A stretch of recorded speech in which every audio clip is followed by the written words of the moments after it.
흥망성쇠라는 단어가 있습니다. 우리가 잘 아는 단어인데 풀면 흥하고 망함, 융성함과 쇠퇴함이라는 의미를 가지고 있습니다.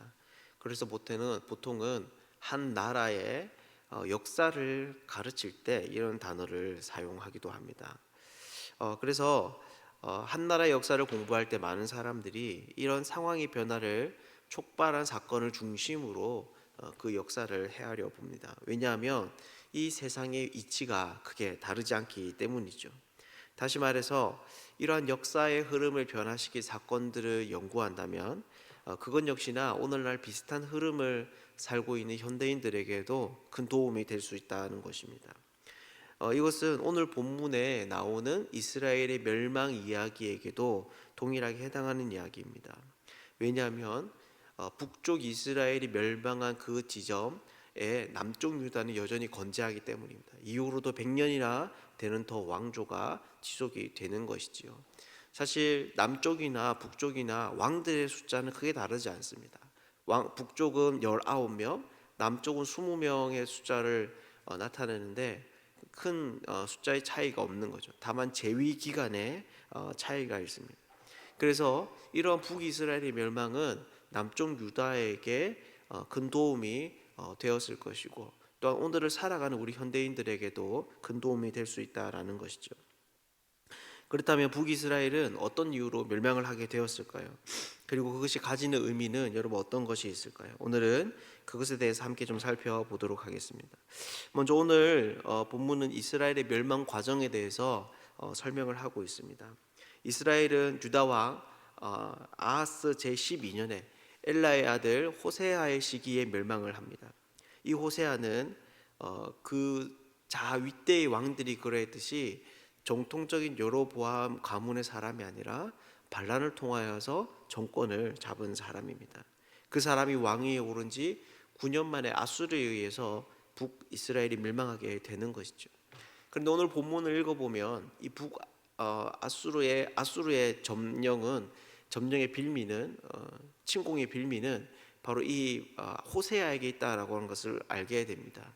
왜냐하면 아수르가 호세아에게 오늘 본문에 처음 들어온 게 아니라 이미 그 이전에 살마네셀이라는 왕 때 함께 먼저 한번 침공을 했기 때문입니다. 그때 이 호세아 왕은 그 상황을 모면하기 위해서 조공을 바치기로 맹세합니다. 하지만 그 이면에 이집트와 함께 손을 잡으려는 정치적 공작을 함께 진행을 했던 것이지요.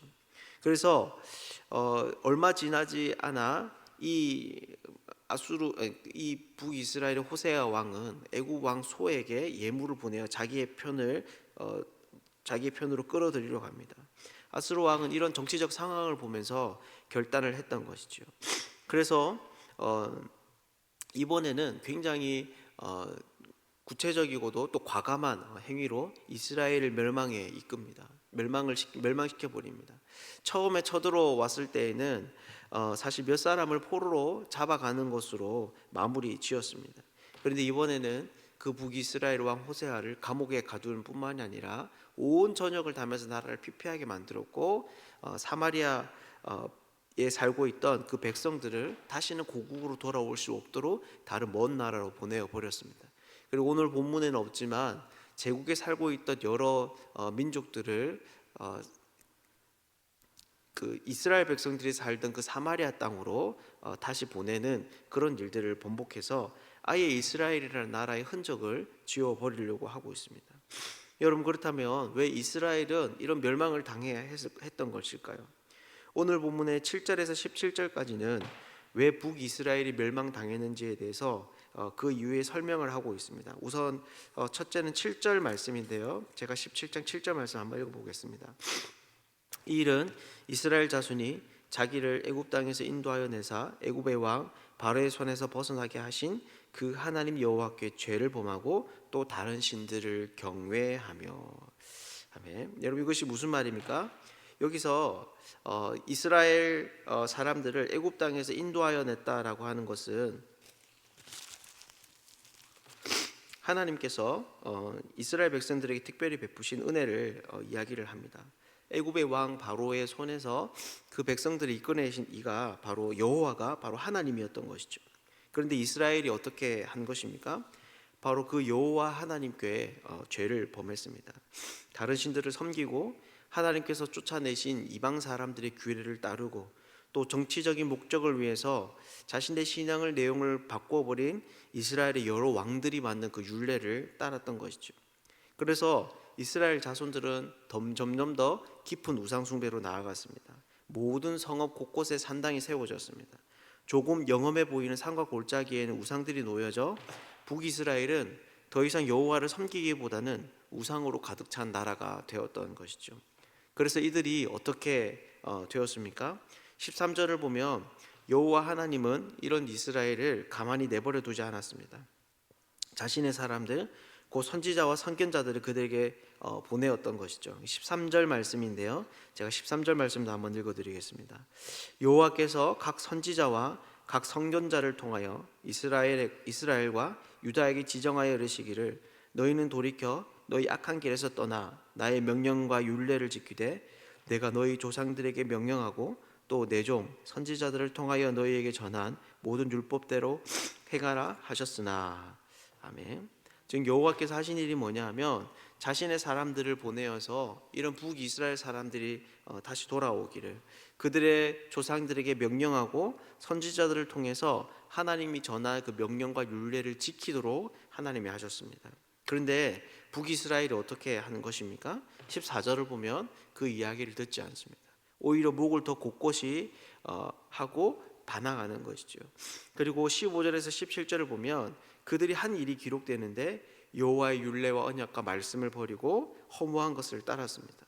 또한 여호와의 모든 명령을 버리고 송아지 형상뿐만 아니라 아세라 목상, 일월 성신과 바알을 섬기고 결국에는 자기 자녀를 불 가운데로 지나가게 하는 여러 복술과 사술까지 행하게 합니다. 즉 이스라엘이 이렇게 멸망당하는 이유는 뭡니까? 바로 하나님을 배반했기 때문입니다. 그래서 우상을 섬기고 그분의 말씀을 거절했기 때문에 멸망을 당한 것이죠. 여러분, 그렇다면 왜 우상을 섬기는 일이 멸망의 이유가 되는 것일까요? 사실 그 당시에 우상을 섬기는 나라는 이스라엘만이 아니었습니다. 그 주변의 나라들은 이스라엘보다 훨씬 더 심하게 우상 숭배를 했습니다. 그렇게 이스라엘이 우상 숭배만으로 멸망당했다라고 하는 것은 조금 사실 이해가 안 될 수 있는 일이 될 수 있습니다. 그렇다면 왜 이스라엘은 이런 비참한 결말을 맞이해야 했던 것일까요? 그것은 바로 이 북이스라엘이 하나님과 언약 관계에 있었기 때문입니다. 사실 하나님은 이들에게 특별한 은혜를 베푸실 이유가 없으신 분입니다. 그분에게는 부족한 거나 아쉬운 것이 없기 때문인 것이죠. 그렇게 온 세상의 창조주이시고 주인이신 그분이 한 민족을 위해서 또 그들에게 가나안이라는 풍요와 안전을 선물하기 위해서 일하시는 것은 특별한 일인 것입니다. 그런데 그분이 이런 수고를 하셨던 것이죠. 고통에 울부짖는 소리를 간과하지 않으시고 뒤에 쫓아오는 군대 앞에서는 그 백성들을 홍해를 갈라 백성들을 마른 땅을 건너게 하신 그런 일들, 또한 그들의 인생의 어려운 가운데 개입하셔서 건져내신 그런 일들은 도무지 보통 사람들에게 허락되지 않는 그런 놀라운 역사였던 것입니다. 여러분, 왜 그러셨을까요? 왜 하나님은 전쟁의 경험이라고는 도무지 없는 이런 사람들을 부르셔서 가나안 땅을 점령하게 하시고 강한 군대를 세우시는 이런 일들까지 그분이 감행하셨을까요? 그것은 바로 하나님께서 이 백성들을 구원하셔서 세상 가운데 거룩한 하나님의 백성으로 살기를 원하셨기 때문입니다. 그래서 하나님은 그들의 선조인 아브라함과 모세를 통하여 언약을 맺으셨던 것이죠. 그래서 아무 이유와 필요가 그들에게 도움과 또 은혜를 베푸실 필요가 없는 그 하나님께서 아무것도 돌려줄 수 없는 어리석고 미개한 백성들을 친히 보호하시는 인도자가 되어주셨던 것입니다. 여러분, 그렇다면 이것이 무슨 말이겠습니까?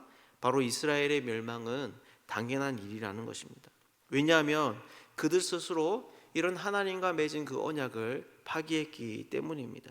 그래서 그들에게 일어난 이 일들은 단지 종교 때문에 수많은 사람들을 비참한 고통 가운데로 몰아넣는 비상식적인 열광주의가 아니라 더 이상 그 언약의 보호와 인도를 받지 않겠다라는 스스로의 결정이었던 것이죠. 그래서 이스라엘의 멸망은 자신들이 은혜로 말미암아 얻었던 그 특권이 수고되는 일입니다. 자신들이 원래 가졌던 것을 빼앗기는 것이 아니라 원래 자신들이 은혜로 받았던 것을 다시 되돌려 놓는 그런 원래로 돌아가는 일이다라는 것이죠. 사랑하는 여러분, 이것은 오늘날 교회도 마찬가지입니다. 구약에 있어 그 언약의 대상이 이스라엘이었다면 오늘날 그런 하나님의 백성은 교회라고 부를 수 있습니다. 왜냐하면 예수 그리스도의 십자가, 그것이 바로 신약에 주어진 새 언약이기 때문입니다. 하나님은 구약의 언약보다 이 약속에 더 큰 자신의 희생을 보여주셨습니다. 바로 죄와 사망의 권세에서 건져내시기 위해서 자신의 아들을 내어주신 것이죠. 왜 그렇겠습니까? 바로 구약의 언약의 백성들과 마찬가지로 그분이 이 세상과 구별되는 거룩한 하나님의 백성들을 세우기를 원하시기 때문입니다. 그래서 교회는 자신이 누린 이 모든 것들을 당연하게 생각해서는 안 되는 것입니다. 하나님께서 자신의 백성들의 기도에 응답하시고 그들의 인생 가운데 개입하시고 우리와 함께 하시며 하늘의 온갖 풍성한 것들을 누리게 하시는 이 일들이 마치 우리의 원래 권리인 것처럼 이해해서는 안 되는 것이죠. 그래서 우리는 오히려 더 하나님과 그 언약에 충실하게 살도록 우리의 마음을 붙잡을 수 있어야 합니다. 오직 여호와 하나님만을 섬기도록 그 하나님의 말씀이 종교라고 하는 그 특정적인 영역을 넘어서서 우리의 삶을 다스리도록 우리를 온전히 내어드리는 그런 일이 있어야 하는 것이죠. 사랑하는 여러분, 여러분들은 어떻습니까? 오늘 본문의 18절에서 20절은 이런 이스라엘이 멸망당한 것으로 이야기하면서 중간에 유다의 이야기를 끼워 넣고 있습니다. 유다 역시 이스라엘의 관습을 행했다라고 하면서 그들 역시나 북이스라엘과 같은 결과를 얻을 수 있음을 암시하고 있는 것이죠. 물론 하나님의 교회는 결코 망하지 않습니다. 하나님의 백성은 온 세상이 멸망해도 영원토록 존재합니다. 왜냐하면 하나님이 그들에게 헌신하시기 때문입니다. 하지만 우리들은 북이스라엘과 같이 될 수 있습니다. 그 놀라운 역사 밖에 외인이 될 수 있는 것이죠. 오늘 우리가 이 북이스라엘이 멸망한 사건을 깊이 생각할 수 있으면 좋겠습니다. 그래서 다시 한번 그 언약에 합당하게 살기로 거룩하게 온전하게 살기를 결심할 수 있으면 좋겠습니다. 오늘 하루의 삶 가운데도 하나님과 동행하는 삶, 거룩하고 구별된 삶을 사는 복된 사람들 되시기를 주님의 이름으로 축복합니다. 함께 기도하겠습니다.